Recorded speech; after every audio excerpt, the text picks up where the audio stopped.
Oh, j'ai la grisaille. Mesquine. Bonjour et bienvenue dans ma vidéo d'Aubervilliers à Berlin. Dans cette vidéo, j'aimerais vraiment présenter comment je me suis préparée pour mon expatriation. Non pas vraiment administrativement ou tout ce qui est documents nécessaires pour l'expatriation. Si vous voulez, je peux vous faire une vidéo consacrée à tout ce qui est documents et administratifs. Mais là, c'est vraiment ce qui m'a aidé à me préparer mentalement à mon expatriation. Je pense que au-delà de tout ce qui est administratif, il y a toujours une préparation mentale à faire avant de partir. Après, c'est en fonction de ma propre expérience et de ma propre histoire. Donc, c'est assez subjectif. Mais moi, je pense que ça pourrait vous aider. Si par exemple, vous hésitez à partir vous expatrier ou que c'est une option, mais vous ne savez pas trop comment faire, cette vidéo est pour vous. Petite présentation, je m'appelle Océane, j'ai 25 ans, je suis expatriée à Berlin depuis 2 ans et demi. Après avoir fait pratiquement toute ma vie à Aubervilliers, mes parents ils y habitent encore. Je suis née et j'ai grandi là-bas, j'ai fait ma scolarité là-bas jusqu'au collège. Puis je suis partie à Paris pour faire mon lycée. Et j'ai intégré une classe préparatoire après mon bac à Paris. Et ensuite, j'ai intégré une école de commerce en province. Et voilà. Donc, dans cette vidéo, mes recommandations se divisent en 4 points. 4 points. Pour moi, il y a 4 choses qui m'ont vraiment aidé à me préparer pour mon expatriation. Premier point, c'est l'anglais. Pourquoi l'anglais? Pourquoi l'anglais? Vraiment, pourquoi l'anglais?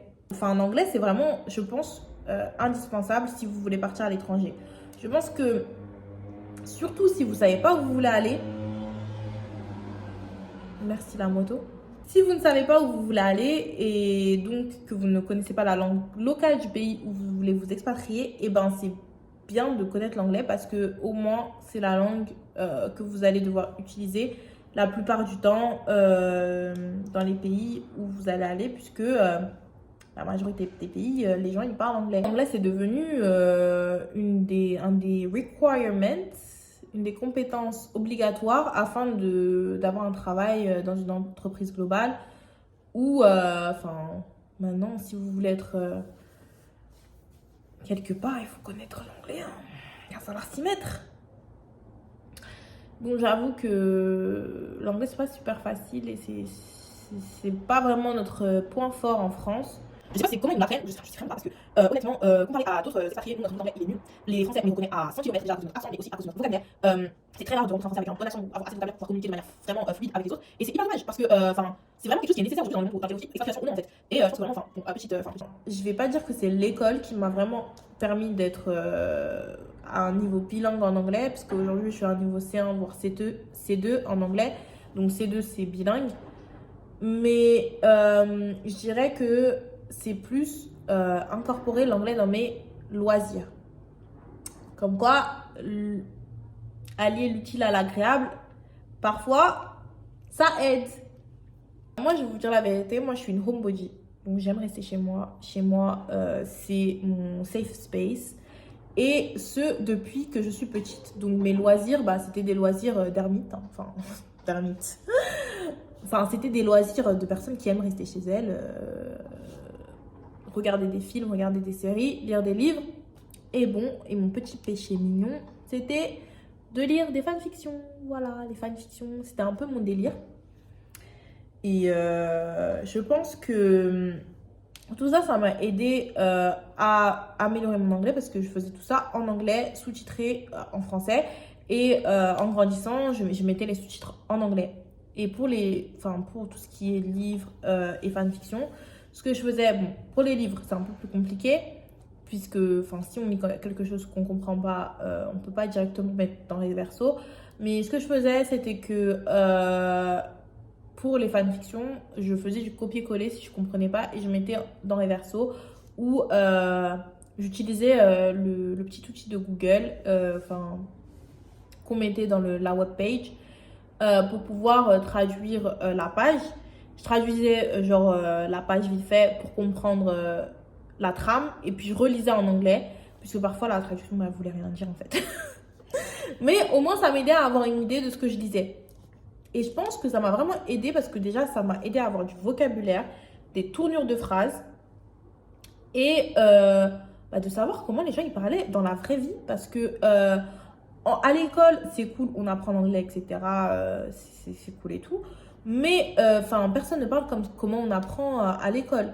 Donc, c'est comme la même chose que quand vous lisez un livre en français. La plupart du temps, si c'est pas un livre pour adolescents ou des choses comme ça, ce qui est écrit dedans, c'est assez compliqué, même pour une personne qui est native de la langue, en fait, dont le français, c'est la langue maternelle. Donc, moi, je conseille de lire des livres pour adolescents, de lire des livres qui sont vraiment simples, avec un vocabulaire simple qu'on utilise dans la vie de tous les jours. Parce que déjà, en fait, ça vous donne la confiance, parce que vous ne butez pas sur tous les mots, vous comprenez un peu l'idée générale, etc. Donc, ça vous donne la confiance de vouloir continuer. Et aussi parce que vous apprenez comment les gens ils parlent dans la vraie vie, dans la vie courante. Vous apprenez des expressions qui sont vraiment utilisées. En plus, ça coûte rien, puisque la plupart des gens aujourd'hui, ils ont Netflix. Ça vous coûte rien de regarder vos films en anglais et non pas en français, de mettre les sous-titres. Et si c'est dans une langue que... par exemple, moi, j'aimais bien regarder aussi des animés. Ce que je faisais, c'était que je regardais des animés en japonais et je mettais les sous-titres en anglais. C'était beaucoup de gymnastique parce que ce que tu entends, c'est pas français. Ce que tu lis, c'est pas français. Donc, ton cerveau, il traduit 25 fois. Mais je vous dis qu'à la fin, ça rentre, ça rentre, ça rentre. Et vous apprenez des nouveaux mots à chaque fois. Des nouvelles expressions à chaque fois. Et donc, ça vous aide. Parce que aussi, c'est des choses que vous appréciez. Donc, c'est pratiquement même pas un effort. C'est beaucoup plus simple. Deuxième point, c'est de faire un voyage long. Pour moi, faire un voyage long à l'étranger, pas une semaine, pas 2 semaines, mais plus dans les environs de un mois à un peu plus, si vous pouvez. Je sais, c'est pas à la portée de tout le monde. Tous les porte-monnaies ne peuvent pas partir pendant des mois et des mois. Si vous avez de la famille à l'étranger, déjà ça vous fait économiser sur les logements, etc. Moi, je vous conseille de partir chez eux, au moins découvrir une nouvelle culture, une nouvelle manière de penser, mentalité, etc.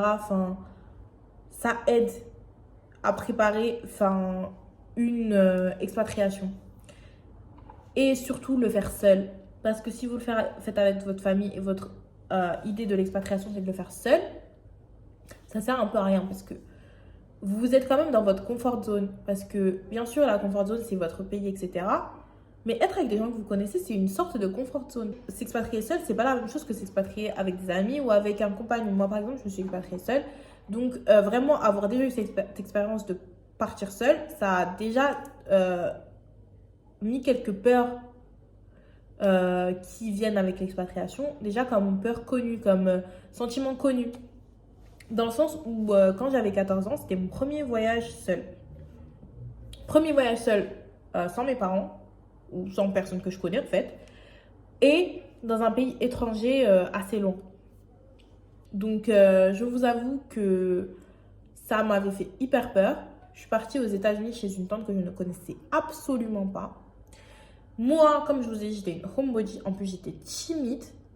Donc, quand on a acheté les billets, moi, j'étais hyper contente parce que je me disais, oh, je vais aller aux États-Unis, le pays de High School Musical. Oui, oui, le pays de High School Musical, le pays de Twilight. Parce que moi, en plus, j'étais une fan de Twilight. Bon. Non, je n'ai pas honte. Vous voyez, c'était quand même quelque chose que je voulais faire. Mais voyager seul et voyager avec ses parents, voyager avec des gens qu'on connaît, c'est vraiment pas la même expérience. Et c'est une peur quand vous arrivez à l'aéroport de vous dire que vous êtes livré à vous-même. Mais en tout cas, ça a été une peur que j'ai su reconnaître lorsque je me suis expatriée. Parce que c'est une peur de l'inconnu en fait. C'est une peur de l'inconnu, c'est une peur de ne pas pouvoir s'intégrer, etc. Bien sûr, c'est avec des gens qui sont de votre famille, donc c'est plus facile, mais ça reste quelque chose d'assez inconnu. Et pourquoi une longue période? Parce qu'en vrai, vous pourriez partir 1 à 2 semaines tout seul. Parce que pour moi, 1 à 2 semaines, vous expérimentez un peu le pays comme un touriste, dans le sens où vous pouvez passer toutes les journées à avoir que des activités. Or que plus vous partez longtemps, plus vous allez avoir une vision un peu similaire à un local. Je ne dirais pas que c'est une vision d'un local, un vrai local, mais en tout cas, vous allez un peu plus vous insérer dans la culture et vraiment être confronté à des problèmes auxquels vous pouvez être confronté lorsque vous vous expatriez. Donc moi, je conseillerais vraiment de faire un plus long voyage. Et au moins, ce qui est bien avec les voyages, c'est qu'il y a une durée de péremption, dans le sens où vous allez rentrer et vous savez exactement quand vous allez rentrer.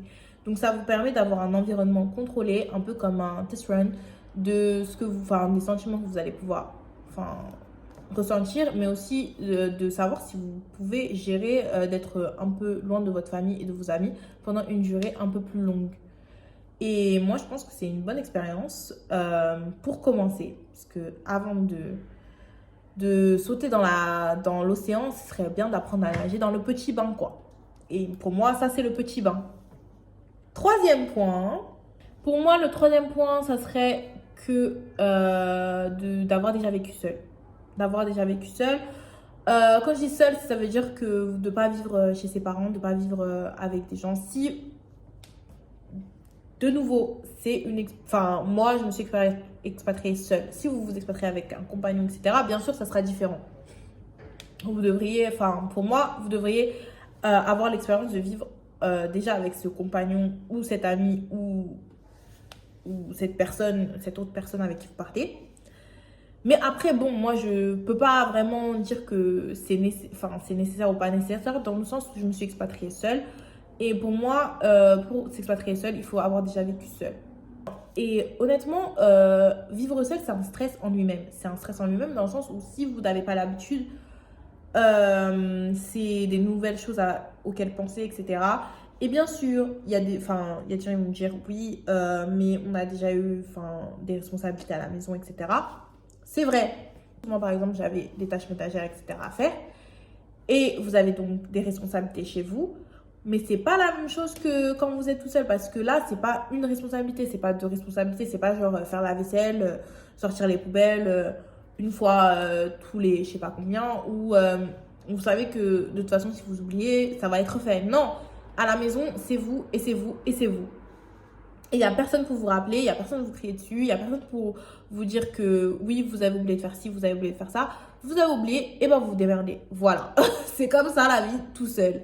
Et je pense que c'est une bonne chose de l'expérimenter de manière un peu isolée de son expérience d'expatriation, parce qu'au moins vous savez comment jongler avec vos responsabilités, dans le sens où la vie en général c'est jongler la vie seule c'est jongler entre son travail ou ses études, la vie dans sa maison, c'est-à-dire faire le ménage, faire la cuisine, etc., et sa vie sociale.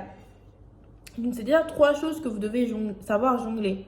Et si toutes ces choses, c'est nouveau, parce que toutes ces choses, elles seront nouvelles.